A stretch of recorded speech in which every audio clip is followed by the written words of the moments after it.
बात है, जियो जियो।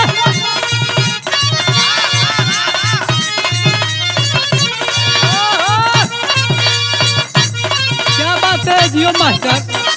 ओहो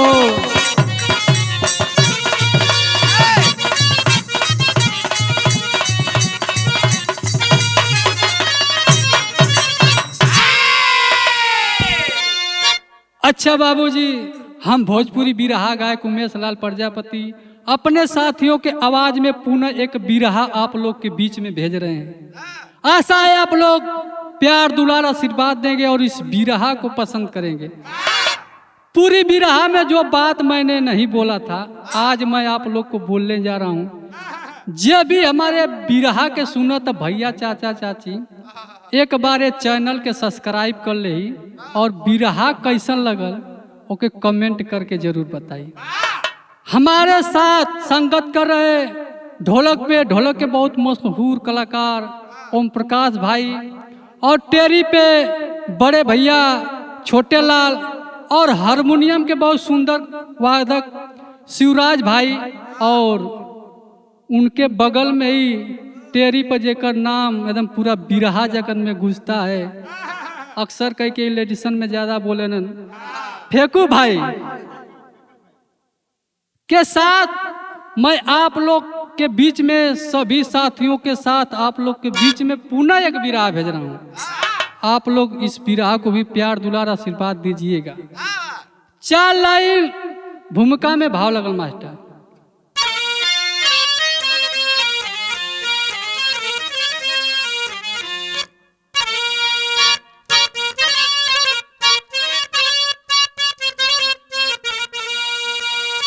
हर रिश्ते की कीमत दौलत होती नहीं, धन के लोभ में अपना पराया बने, विश्वास की डोर कमजोर हो जाती है, कभी अपना ही कातिल अपना साया बने, चाची भतीजे के जैसा रिश्ता नहीं, माँ से भी ज्यादा जिसकी माया बने, पिलाती है अपने स्तन क्या मरती को, फिर क्यों कातिल काया बने।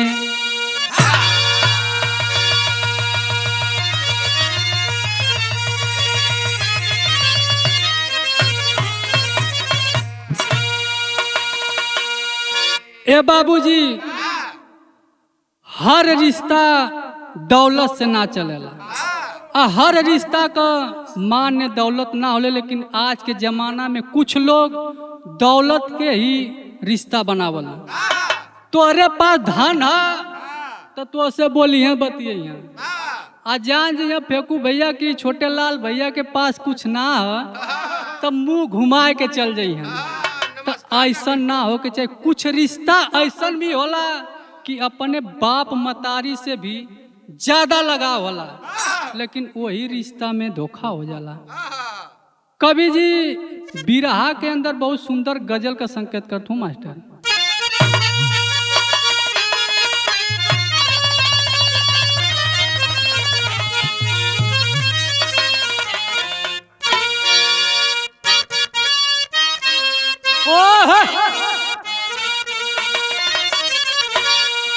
कौनो प्रेमी प्रेमिका से कॉलस मास्टर का कहो,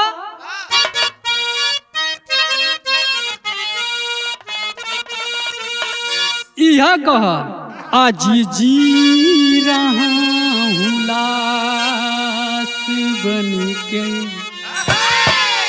आज जी रहा हूँ लाश बन के, बेवफा की याद में।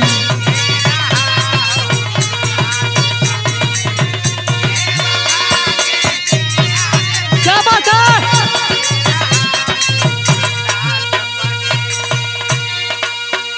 आज जी रहा हूँ लाश बन के बेवफा की याद में।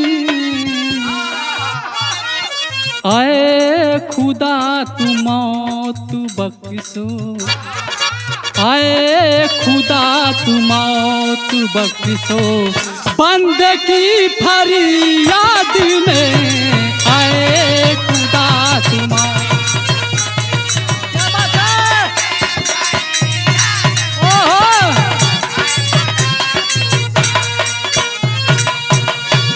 लेकिन कवि जी बिरहा के अंदर बहुत सुंदर भाव देना मास्टर।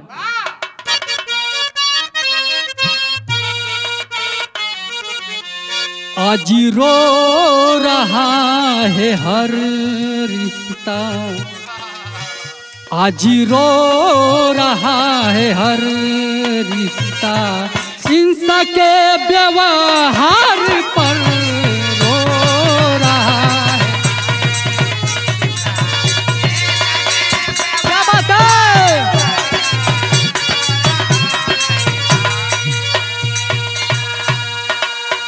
रो रहा है हर रिश्ता, इंसान के व्यवहार पर, अपना ही दे रहा है धोखा, अपना ही दे रहा है धोखा, शक करते हैं यान पर, अपना ही दे रहा।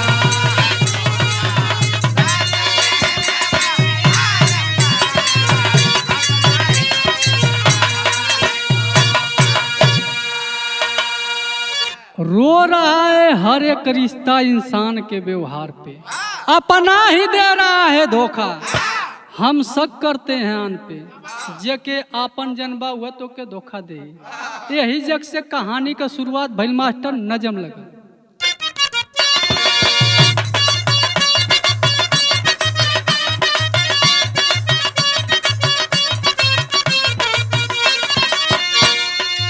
स्वर्ग से सुंदर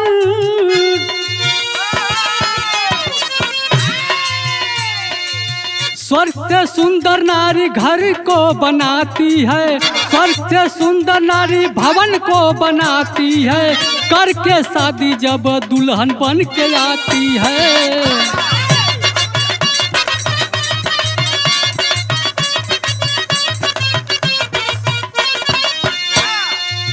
उत्तराखंड जिला उधम सिंह नगरिया में, उत्तराखंड जिला उधम सिंह नगरिया में, साहिल तन्य रहे छोटी सी बखरिया में।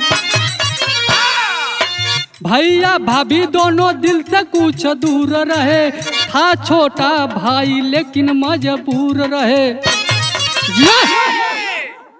ये बाबूजी उत्तराखंड उधम सिंह नगर वही जग के रहे वाला रमेश और रोशनी, छोटा भाई साहिल और पत्नी का नाम बताओ गल तन्या।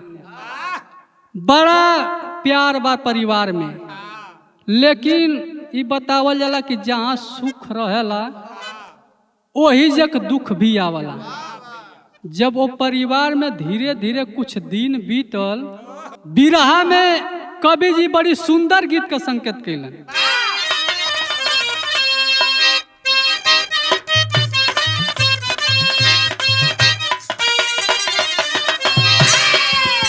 ओम प्रकाश भैया कौनो मेहरारू के आदमी मिल गए एकदम छोटे लाल भैया नहीं है, कहलस कि तू दिन भर रिकॉर्डिंग बजावत हुआ और रात में प्रोग्राम बजावत हुआ, हमके तन को माने लाना।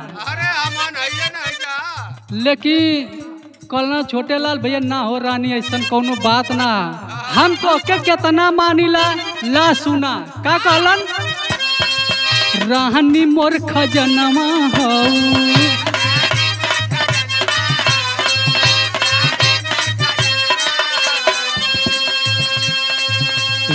हीरा रतनमा हऊ।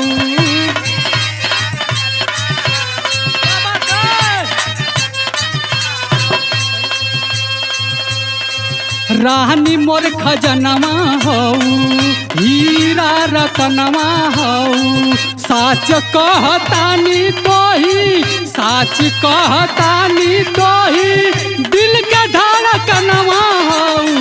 रानी मोर खजनवा हऊ, हीरा।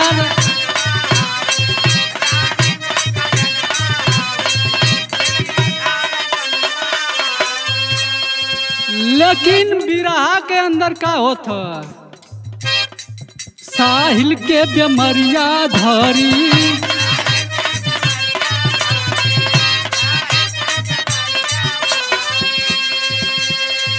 गम के बदरिया घेरी।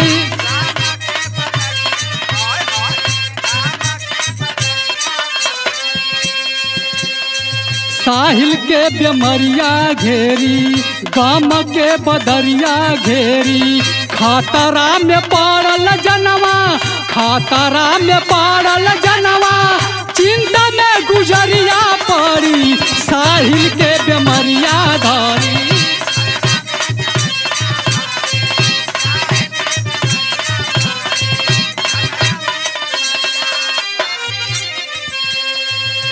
शादी के जब 6 महीना बीतल साहिल के और तन्या के, तब तक साहिल बीमार भइलन। बीमारी कौन धैलस मास्टर? एस्ट वाली साहिल के तब धैल बीमारिया हो।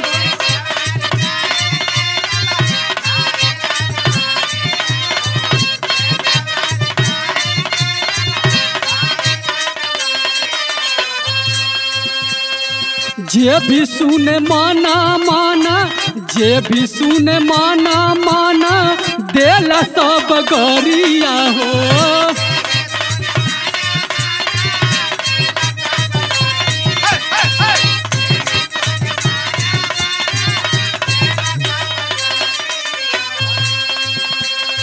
प्रीत के रसरिया तोड़ी,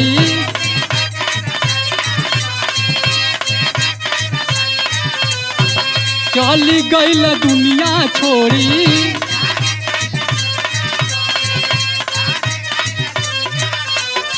प्रीत के रसरिया तोड़ी, चली गईल दुनिया छोड़ी।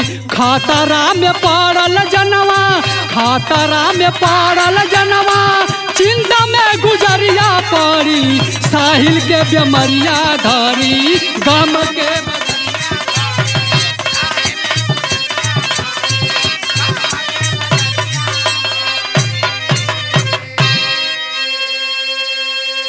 ए बाबूजी 6 महीना के बाद साहिल के बीमारी धैल। अब बीमारी ऐसा धैल कि जे भी सुनो उ गरियावा, कह कि साला कहीं लगा था कि उल्टा सीधा करत रहला।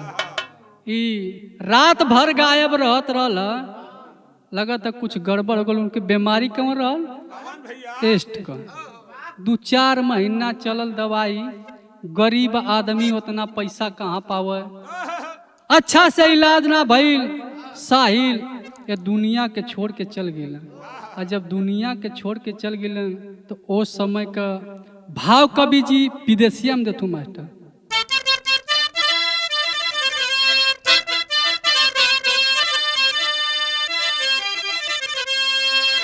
तन्या के धोवाई गईल, जवानी में से नूरावा हो। माना माना सोचे कैसे होई है गुजरवा। दुनिया अन्हार भैली, कठिनाय बराह भैली। जियत जीवन आबू भैली महुरा। सब समझावे लागल, धीरज धरावे लागल। ऊंच नीच बेटी नहीं, धरिया हो पौआ साहिल इस दुनिया को छोड़ के चला गया।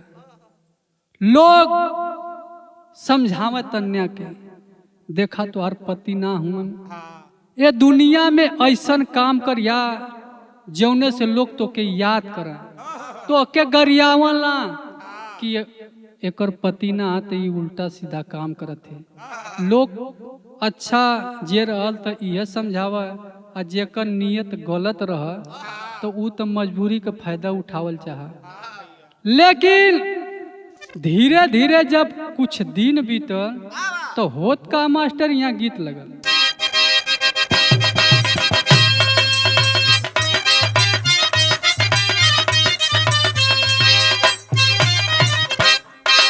शादी बियाह में या गीतिया के माई बहन लोग गावेली। जब भसुर जाना अंगना में ताक पाट डाले, जैसे ओम प्रकाश भैया के शादी में ही छोटे लाल भैया गलाना गावलिन का गावे, धीरे धीरे हो भसरू धीरे धीरे,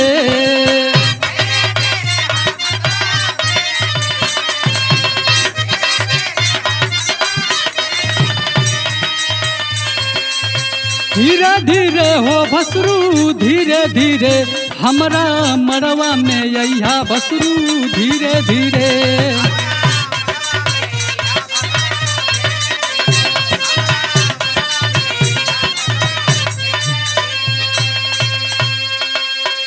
लेकिन कवि जी बिरहा के अंदर भाव दलन, धीरे धीरे हो तन्या धीरे धीरे,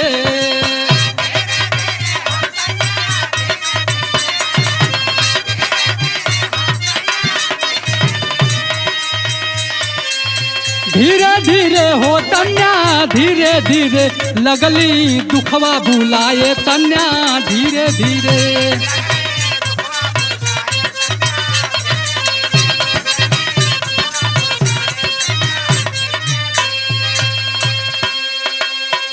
अब बतावल जाला केतनो बड़ियार गम रहल छोटे लाल भैया, लेकिन धीरे धीरे आदमी के भुलाए के पड़ेला। वैसे ही तन्या धीरे धीरे भुलाती, लेकिन आगे होत का ससुरा में तन्या के लागे नाही मनावा,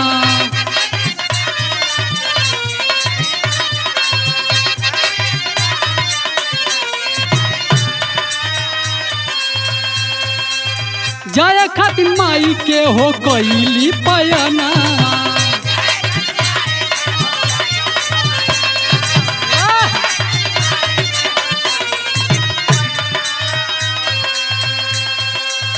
धीरे धीरे हो तन्या धीरे धीरे,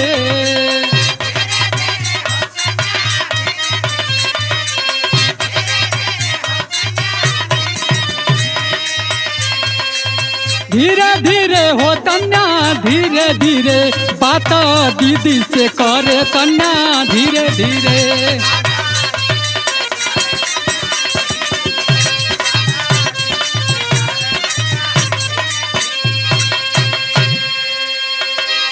धीरे धीरे जब कुछ दिन बीतल, तन्या एक दिन पहुंचली रमेश के दुल्हन रोशनी कुनी, कहली दीदी अब हमार यहाँ मन ना लगत है, सोचा था कि कुछ दिन खातिर अपने मायके चल जी, ऐजन तुहार बाबू हूँ इनके लेके जाई। रोशनी कहलीन एम्मा कौनो एतराज ना है, तुहार जब मन करत तब लेके जा। जब सुबह भइल तो रोशनी तैयारी करके चलली। वो समय के कवि जी भाव लिखत हुआ मास्टर,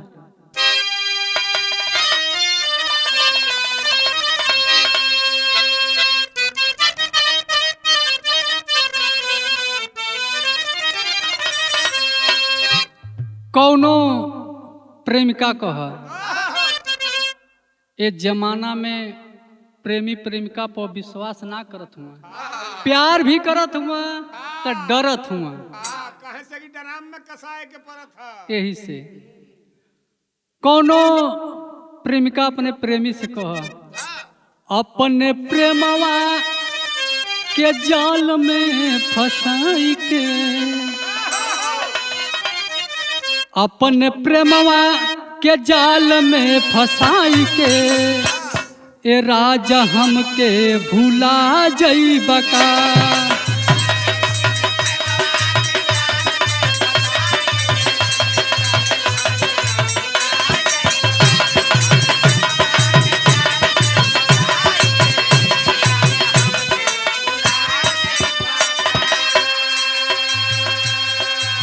एक लाइन और कह का कह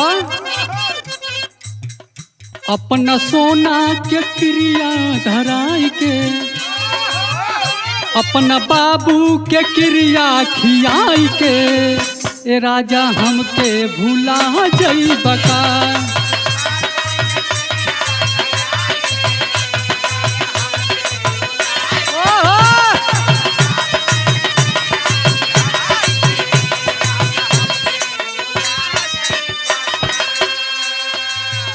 लेकिन बिरहा के अंदर कितना सुंदर भाव कवि जी देते हुए।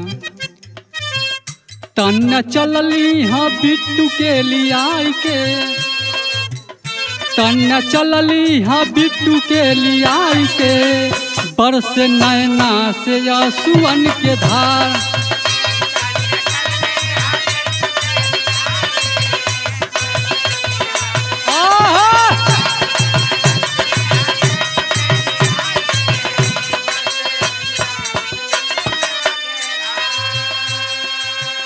का बताई जब पूछ सब आई के का बताई जब पूछ सब आई के बरस नैना से आंसुअन के धार।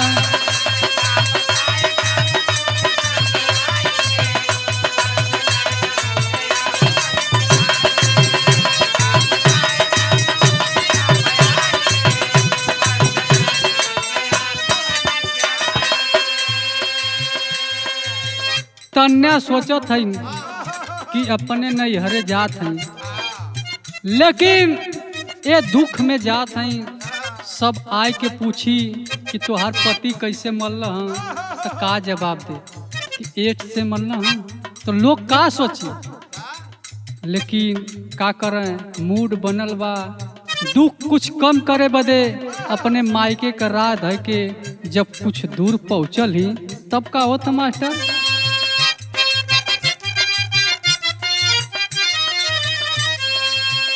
गइल जब दुआरा पे लाग गइल मेला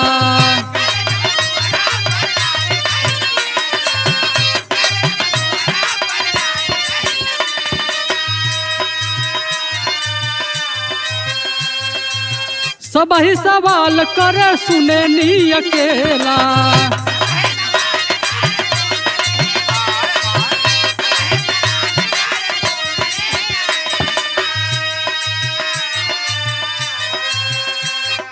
तन्या जब अपने बाबूजी के घरे पहुँचली, दुआर पर गईली, पूरा गांव जुट गल, सब पारी पारा सवाल करत है। तन्या रोवत है, जवाब केहू का ना सूझत है। लोग दिन भर दरवाजे पे आते रहे जाते रहे। जब शाम भइल तो होत का संग में सूत गईली खाना खियाई के संग में सूत गईली खाना खियाई के बरस नैनन से आंसुअन के धार।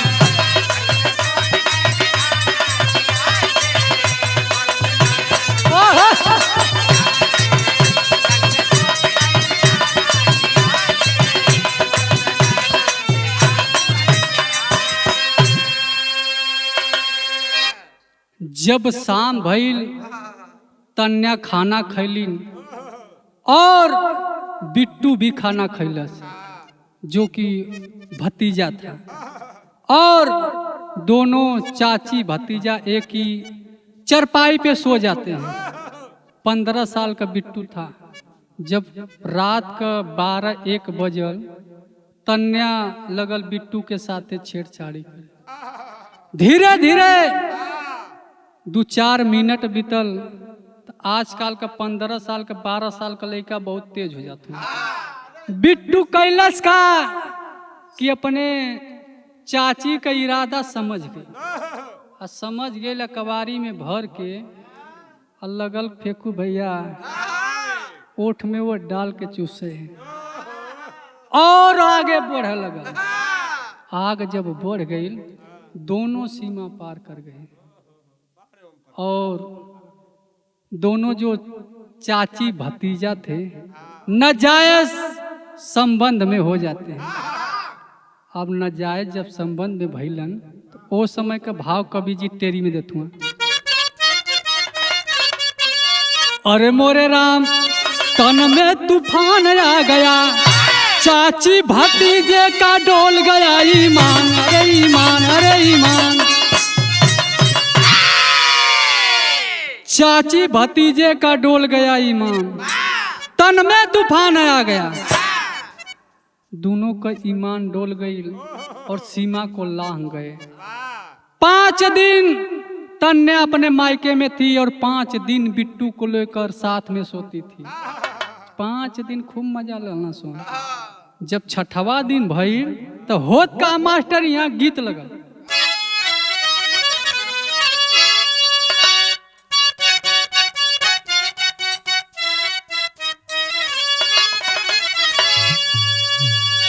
कौनो लड़का पहुंच गल आम के बगीचा में। अमवा के अगोरत एक लड़की रहल। कलस का हो ये अचार डलाई की खटमीठवा? कलस भागा नहीं तो 2-4 चप्पल पैबा।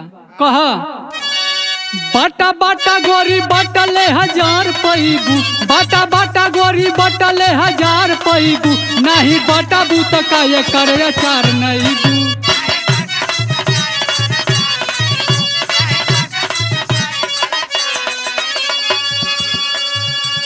लेकिन बिरहा के अंदर भाव लगा था। तन्ना चाची वाली गरिमा भुलाई गईली, तन्ना चाची वाली गरिमा भुलाई गईली, अपने बेटावा के गोद में समाई गईली।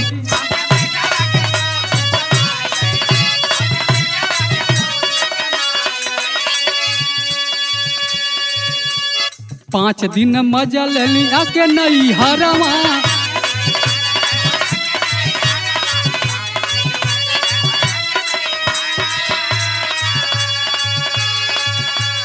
फायदा उठावे जब मौका हो ससुरवा।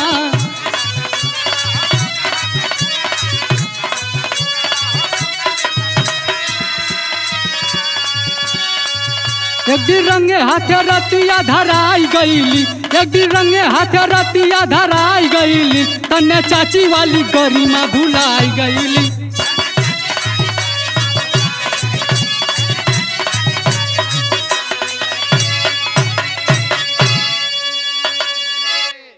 पाँच दिन नैहरे में मजा ले ली। अब आदत लग गई तो ससुरे जब पहुँचली तो चाची भतीजा रहबा कैलन, अकेलापन रहबा कल। रमेश और रमेश का दुल्हन एक कमरा में बिजी हो जाए और चाची भतीजा एक कमरा में। अब धीरे धीरे कुछ दिन जब बीतल तो एक दिन भइल का मास्टर पहपट में कवि जी भाव दिलन।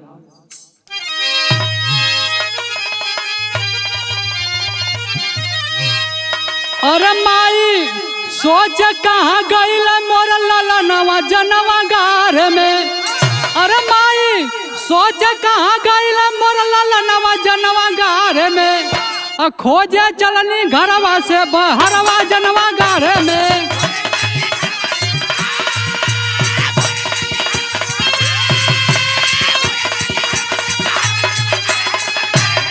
क्या बात है?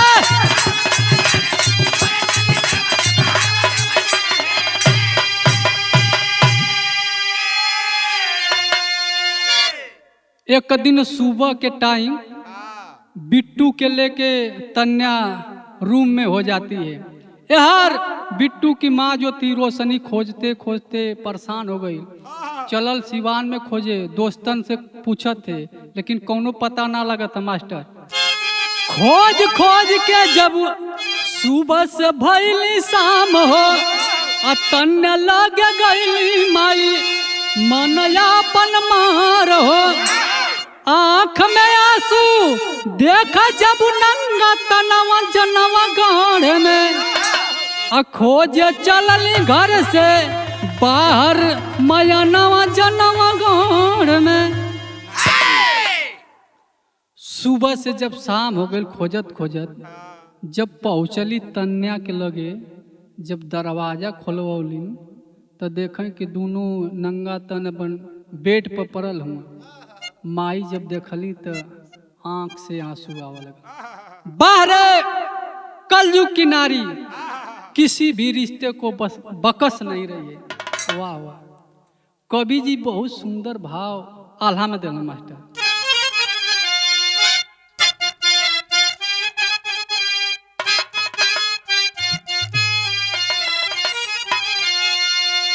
एक नारी नारी से मिलावना नजरिया बाबू,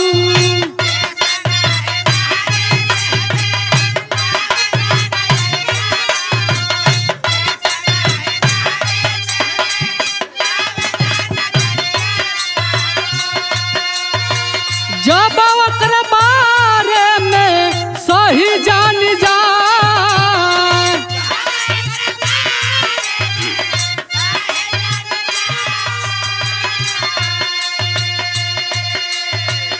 असुआ समाला नाही रोशनी रोवे लगली भैया।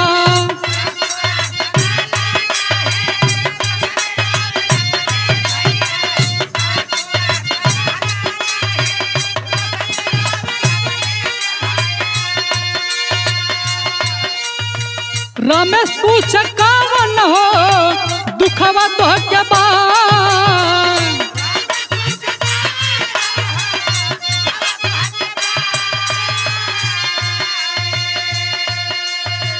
हो के लाचार सारी बतिया बतवली भैया।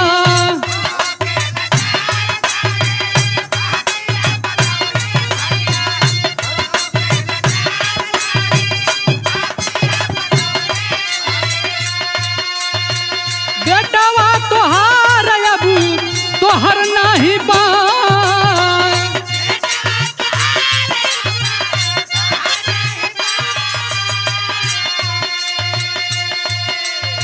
माई बाबू बेटा के लेके आइल थनवा पंचो।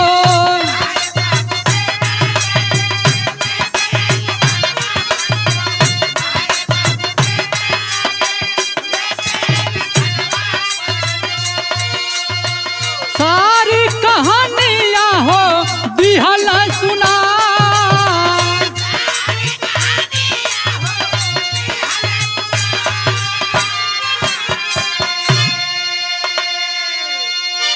ए बाबूजी रोशनी पूरा दृश्य को देखकर घर पर आकर रोने लगती है अपने पति के सामने। रमेश पूछने लगा, अरे तुमको क्या हुआ है? बेटा गुम है, मिल जाएगा। कहली स्वामी बेटवा के गुम भइले के गम ना बा, जौन अखिया से देख के आवत है ओकरे हिसाब से लगा था कि हमार बेटवा जिंदा बा लेकिन हमार ना बा, एकर दुख बा। सारी बात को रोशनी बताती है रमेश से। तब तक बेटा आ जाता है। बेटा को रमेश मारता है और मार कर जो है कि थाने पर लेकर जाता है। और जब थाने पर गई रपट लिखौलस, जब रपट लिखाइल, जब दरोगा जी लेडीज पुलिस लेके अइलन, तन्या के पकड़ के लेके गइलन। जब लेडीज पुलिस मारे लगल तब बयान देते तन्या कि ऐसा काम मैंने इसके साथ क्यों किया। का काम मास्टर खड़ी लगे।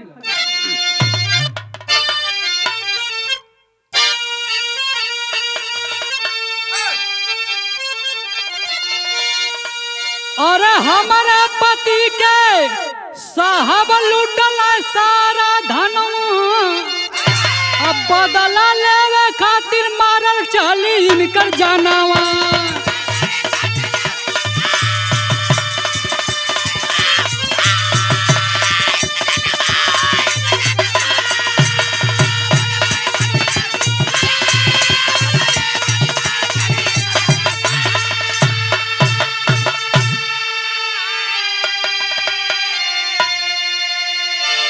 तन्या कलश साहब, हमारे पति के जितना धन रहल, ये दोनों प्राणी लूट ले रहना, अपने नामे करा ले रहना। वही का बदला लेवे खातिर इनकर जान मारल चली। दरोगा जी कहलन कि जान मारत रही है कि मजा लेत रही है, ई कौन जान मारे वाली शुभ नई तकनीक है। तब बतौलस का, बताओ मास्टर। सोचली कि अपन वाली बीमारी के धराई, धीरे धीरे दुनिया से होई है विदाई। कलश की हम धीरे धीरे आपन बीमारी इनके धरावल चाहत रही कि हमार जब बीमारी धो ले तो ई दुनिया से खुद चल जाइए, जैसे ऊ गइलन ऐसे ही जइहा। न रही बास न बाजी बांसुरी। ऐसन चाल चल रहीन कि साफो मारा जात और लठियो बज जा। बताओ यष्ट के बीमारी हमारे तनवा, अब बदला लेवे खातिर साहब मारल चहली जनम। कलश की एस्ट का बीमारी हमारे तन पे रहल, आ यही बीमारी से हमार पति चल गईलन।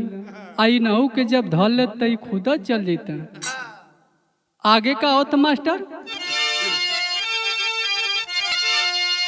अरे सुन के दरोगा तब भइल लाचार हो, अब भेज दिल करे बदे उनकर उपकार हो।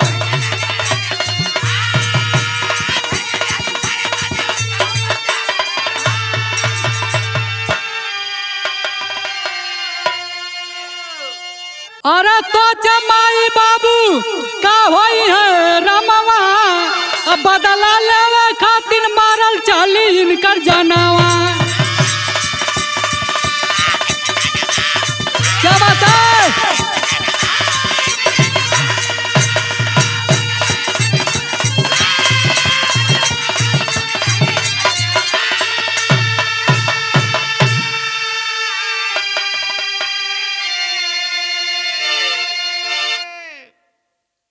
जीवन तन्या रहल ओके दरोगा जी जेल में डाल दिल। वही जेलवे में ओकर उपचार होता। यार बिट्टू के अलग हॉस्पिटल में भेजलन। जब डॉक्टर साहब रिपोर्ट लिखलन तो कहलन कि जब तक ये जिंदा रहेगा दवा पे चलेगा, जब दवा बंद हो जाएगी इसकी मौत हो जाएगी। अब जब इतना बतिया माई बाबू सुनलन तो कलेजा एकदम फट गई। कहलन एक कट चिराग रहल ओहू के डाइन ले लेलस। तेल बजावले जरा था। तो जे भी भाई हमार बिरहा सुनत होई ओसे निवेदन है कि केहू का घर बसावा लोग तो उजारा मत, बढ़िया काम करा। यही जग से हमार बिरहा समाप्त भइल। गुरु घराने का पर्चा लगल मास्टर।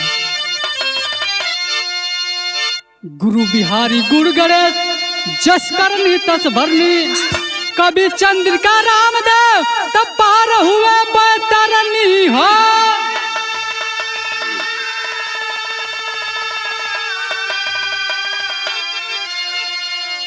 तन में तूफान आ गया, कविता उमेश लाल का